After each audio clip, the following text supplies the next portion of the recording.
ஆஃபீஸில் வேலை பார்க்குறவங்களெல்லாம் பார்த்தீங்கன்னா அவங்க மேலதிகாரிகள் வந்து இந்த நாளைக்குள்ளே இந்த வேலையை முடிக்காமல் வீட்டுக்கு போகக்கூடாது அப்படின்னு சொல்லிட்டு ஸ்ட்ரிக்டாக சொல்லிட்டாங்கன்னா அவங்க அங்கே இங்கே அசையாமல் மத்தியான சாப்பாட்டுக்கு கூட போகாமல் அந்த வேலையை வந்து ரொம்ப கான்சன்ட்ரேட் பண்ணி முடிக்கிறதுக்கு ட்ரை பண்ணுவாங்க. இதே மாதிரி நம்மளோட வாழ்க்கையில் ஏசப்பா வந்து நம்மளுக்குன்னு ஒரு இலக்கை வச்சுருக்காரு. அதை நோக்கி நம்ம போயிட்டே இருக்கும்போது இந்த உலகத்தில் உள்ள காரியங்கள் நம்மளை டெம்ப்ட் பண்ணி இழுக்கும். நீ அங்கே போ, ஃபோன் நோண்டு, ஃப்ரெண்ட்ஸோட ஊர் சுற்று, படத்துக்கு போ அப்படின்னு சொல்லிட்டு நிறைய டிஸ்ட்ராக்ஷன்ஸ் நம்மளுக்கு வரும்.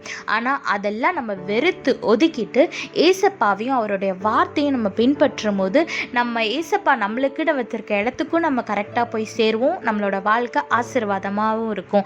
வேதத்தில் பாருங்கள், சங்கீதம் 119 113 போட்டிருக்கு, வீண் சிந்தனைகளை நான் வெறுத்து உமது வேதத்தில் பிரியப்படுகிறேன்னு வேதத்தில் போட்டிருக்கு.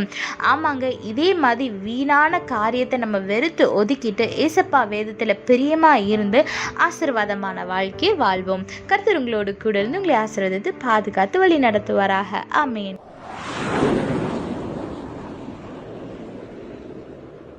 If you have a closer look at the working people, and when their boss asks them to complete a task within that day, their concentration will be on work and they will not even go to lunch sometimes, and they will try to complete the work within that day. Likewise, in our life, our God has given us a goal to reach. We will face lots of distraction and all, but our focus should be on God and on His words, and we should walk in His way. Look what the Bible says in Psalm 119, 113. I hate those who are double-minded, but I love your law. Yes, you cannot be double-minded.